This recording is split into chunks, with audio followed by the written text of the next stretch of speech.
नमस्कार। कुंडली का विश्लेषण कैसे करें? कुंडली के कुछ विशेष भाव होते हैं जिनकी साइकोलॉजी आपको जानना अति आवश्यक होती है। वैसे तो 12 भाव तथा 9 ग्रह उनके कारकत्व सभी पूरी तरह से रिजल्ट देते हैं, पर भाव एक्टिव वही होता है जहां दशा तथा गोचर उससे संबंध बनाते हैं। तो सबसे पहले हमें कुंडली में क्या देखना चाहिए, आइए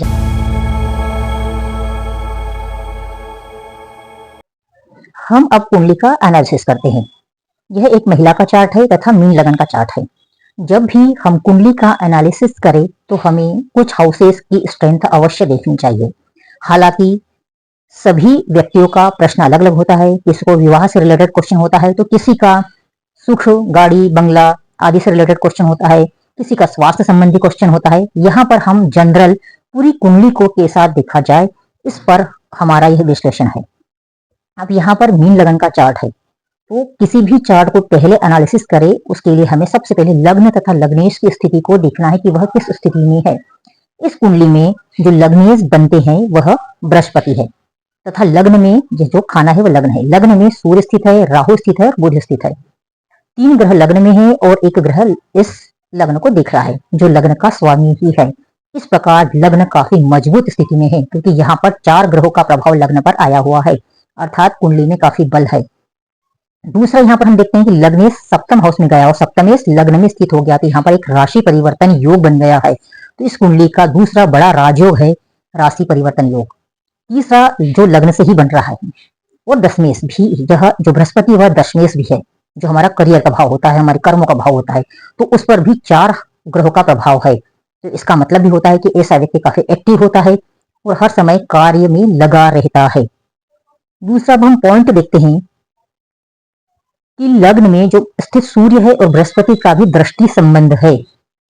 बृहस्पति सूर्य को देख रहा है, सूर्य बृहस्पति को देख रहा है, तो यह एक राज रक्षण योग है। ऐसे व्यक्ति बड़े बड़े ओहदे पर जाने की क्षमता रखते हैं, बड़े बड़े लोगों के साथ इनका मेल मिलाप होता है। ऐसे व्यक्ति मंदिरों का निर्माण करवाते हैं। अब मैं इस महिला के बारे में एक बात कहना चाहूंगी कि इस महिला ने अभी फिलहाल में कुछ समय पहले एक मंदिर का निर्माण कार्य करवाया। अब हम दूसरा कुंडली का एनालिसिस करते समय देखेंगे चतुर्थ हाउस को, जो काफी इंपॉर्टेंट हाउस होता है चौथा घर। चौथा घर हमारी सुख, भौतिक सुखों और हमारी इंद्रिय सुखों को दिखाता है, हमारी माता को दिखाता है तथा हम किस पर्यावरण में रह रहे हैं वो हमारे अनुकूल है या नहीं। जैसे बचपन में जैसे ही पैदा होते हैं तो आपकी परिस्थितियां आपके अनुकूल है या नहीं, जो आपको बड़ा करने में हेल्प करती है। इसलिए चौथा घर लग्न के बाद दूसरा सबसे ज्यादा महत्वपूर्ण हाउस होता है, तो इसका अच्छा होना, बली होना बहुत ज्यादा जरूरी होता है। यदि लग्न कमजोर हो गया तो चौथा घर उसको प्रोटेक्शन देता है। मतलब आप बचपन में काफी बीमार रह रहे हैं तो आपकी माँ आपकी प्रोटेक्शन करने की क्षमता में है या नहीं, उसकी स्थिति कैसी है। तो यहाँ पर चौथे हाउस को देखना फिर जरूरी होता है। और साथ में लग्न लग्नेश के अलावा एक सबसे प्रबल पॉइंट है कुंडली देखने का कि चंद्रमा की स्थिति को भी हमें देखना चाहिए। तो यहाँ पर चौथे हाउस में चंद्रमा ही स्थित है और जिस पर प्रभाव पड़ा हुआ शनि की दृष्टि का तथा मंगल की दृष्टि का। तो यहाँ पर चंद्रमा त्रिक भाव, ये होते त्रिक भाव। यहाँ पर यदि चंद्रमा स्थित है, इस कुंडली में चंद्रमा इन हाउस में नहीं है, केंद्र में स्थित है, तो यहाँ पर बाला अरिष्ट नहीं है। अब चंद्रमा पर किन ग्रहों का प्रभाव है? चंद्रमा पर शनि की दृष्टि है, तृतीय दृष्टि। चंद्रमा की पर अष्टम दृष्टि मंगल की है, तो यहाँ पर चंद्रमा कहीं ना कहीं 2 पाप ग्रहों से दृष्ट है। थोड़ी सी खराब स्थिति को दिखाता है क्योंकि चंद्रमा माता का कारक होता है, आपके मन मस्तिष्क का कारक होता है।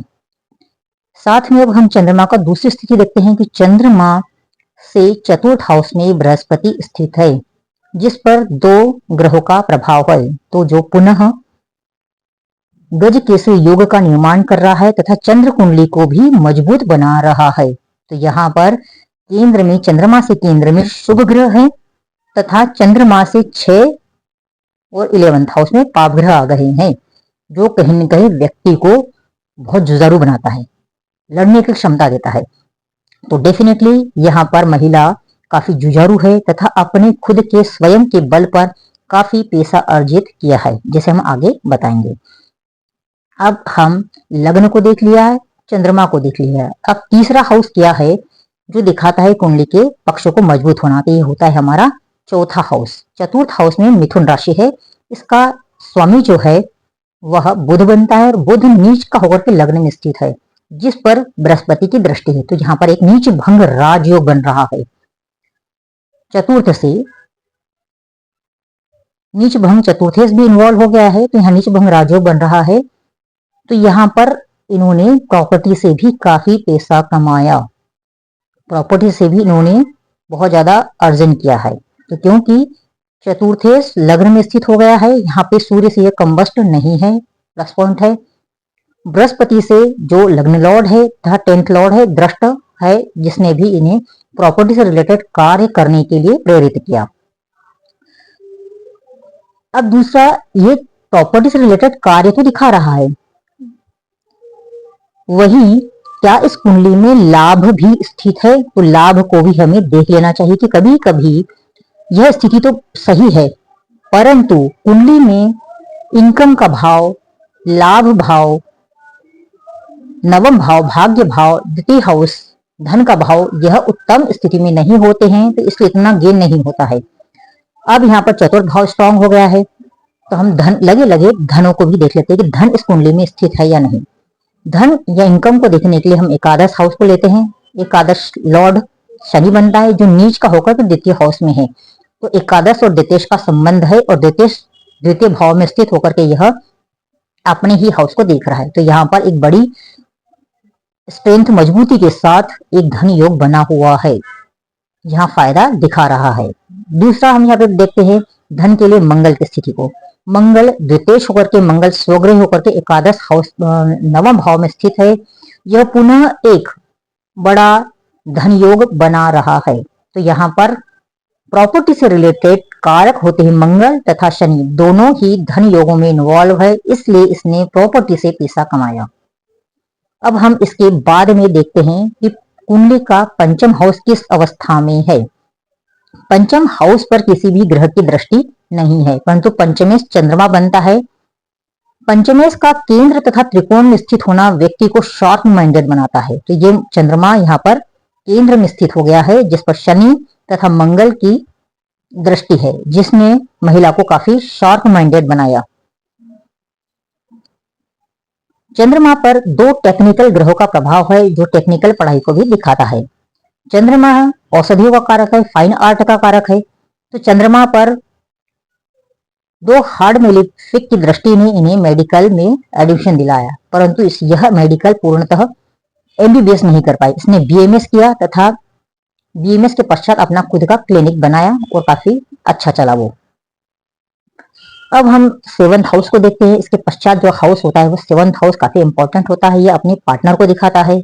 आपकी दिनचर्या का आधा भाग 7th हाउस है आपकी जीविका का, इसलिए यहाँ पर हम व्यवसाय को भी देखते हैं, व्यवसाय से रिलेटेड गतिविधियों को भी देखते हैं, बिजनेस को देखते हैं, बिजनेस पार्टनर को देखते हैं, आपके पार्टनर या स्पाउस को देखते हैं। इसका लॉर्ड नीच का हो गया है, एक नेगेटिव पॉइंट है कि यह मैरिज के लिए अच्छा नहीं माना जाता है, परंतु यह नीच भंग राजयोग में है। दूसरा एक यह प्लस पॉइंट है। सप्तमेश का राहु तथा सूर्य के साथ युति में होना वैवाहिक जीवन की से रिलेटेड कठिनाई को दिखाता है। अब यहाँ पर यह कठिनाई यही नहीं थमी, 7th हाउस में देखते हैं तो गुरु अकेला नहीं है, केतु से युति में है। गुरु तथा केतु की युति वैवाहिक जीवन के प्रति उदासीनता को इंगित करती है। इस महिला का विवाह करने का कोई इच्छा नहीं थी, यह कहीं न कहीं वैराग्य वाली स्थिति उत्पन्न करता है गुरु और केतु की। गुरु केतु की युति आध्यात्मिक ज्ञान के लिए बहुत अच्छी होती है, वैराग्य के लिए अच्छी होती है, इंट्यूशन पावर के लिए बहुत अच्छी होती है, परंतु वैवाहिक जीवन के प्रति यह उदासीनता को प्रकट करती है। तो 7th हाउस में गुरु तथा केतु की युति ने इसे वैवाहिक जीवन के प्रति विरक्ति दे दी, इन्होंने शादी करने से इनकार कर दिया। फिर सप्तमेश की स्थिति को देखते यह भी नीच का हो गया, सूर्य तथा राहु के साथ युति में है, इसने भी शादी से रिलेटेड जो भी गतिविधियां है उसके लिए भी नेगेटिव पॉइंट बढ़ा दिया। अब कारक जो होता है विवाह का कारक शुक्र होता है। अब शुक्र को हम देखते हैं तो शुक्र द्वितीय हाउस में स्थित है परंतु नीच के शनि के साथ है, तो यहाँ पर कारक भी पीड़ित हो गया है। अब यहाँ पर 3 चीजें बराबर पीड़ित है। यानी शुक्र की युति ने शुक्र को खराब कर दिया, कारक भी खराब हो गया। 7th हाउस भी पीड़ित है एक तरीके से, 7th लॉर्ड भी पीड़ा में है, जिसने विवाह से रिलेटेड जो इच्छा थी वह खत्म कर दी। अब हम देखते हैं अगला हाउस, नवम हाउस। नवम हाउस जो होता है वह हमारे भाग्य का घर होता है, पिता का घर होता है, गुरु का घर होता है। यहाँ पर स्वग्रही मंगल अच्छे भाग्य को दिखाता है, पिता की अच्छी स्थिति को दिखाता है। चौथे हाउस पर है तथा आपके चंद्रमा पर जो आपका पंचमेश है इस पर भी है मंगल की दृष्टि। तो पिता ने आपको हमेशा उत्साहित किया, आपको सपोर्ट किया, आपके लिए वह प्रेरणा स्रोत बने रहे। मंगल की स्थिति पिता की अच्छी स्थिति को तो दिखा रही है, वेल सेटल्ड थे, शारीरिक रूप से काफी सबल, स्मार्ट लुकिंग, गुड लुकिंग थे और अच्छे समृद्ध परिवार को इंगित करता है। दसम हाउस को जब हम देखते हैं तो दसमेश फिर राजयोग में इन्वॉल्व है और 3 ग्रहों से युति दृष्ट है और केतु के साथ भी है। तो इन्होंने अपने करियर से रिलेटेड जब केतु की युति आ जाती है, केतु इन्वॉल्व होता है किसी ग्रह के साथ, उस ग्रह के पावर को बढ़ा देता है। तो यह दसमेश की पावर को केतु ने बढ़ाया कि इस जातिका को अपने क्षेत्र का अत्यधिक प्रबल नॉलेज है। यह अपनी व्यवसायिक गतिविधियों की बारीकियों को जानती है कि किसके साथ कैसे डील करना है। अब केतु व्यवसायिक गतिविधियों की बारीकियों को भी दिखाता है, तो यह महिला जानती है कि किस व्यक्ति के साथ कैसे डील करना है, इसलिए इन्होंने व्यवसायिक गतिविधियों में बहुत ज्यादा प्रोग्रेस की। हालांकि इनका वैवाहिक जीवन केतु ने ध्वस्त कर दिया। अब हम फिर धन भाव को एक बार देखते हैं कि धन भाव का लॉर्ड जो शनि है वह 12th लॉर्ड भी है, जो द्वितीय हाउस में स्थित है। तो यहाँ पर द्वादशेश का जब द्वितीय हाउस में स्थित होना है तो यह धन के संचय में हानि दिखाता है, धन का संचय नहीं होने देता है। तो इस महिला ने जितना भी जो पैसा आता था उससे प्रॉपर्टी में इन्वेस्ट किया। कुंडली का विश्लेषण हमने प्रस्तुत किया। किसी अन्य कुंडली के साथ फिर हम के समक्ष प्रस्तुत होंगे। जब तक के लिए मैं अपने विचारों को विराम देती हूँ। धन्यवाद। यदि आपको कुंडली का एनालिसिस अच्छा लगा तो प्लीज सब्सक्राइब जरूर करिएगा।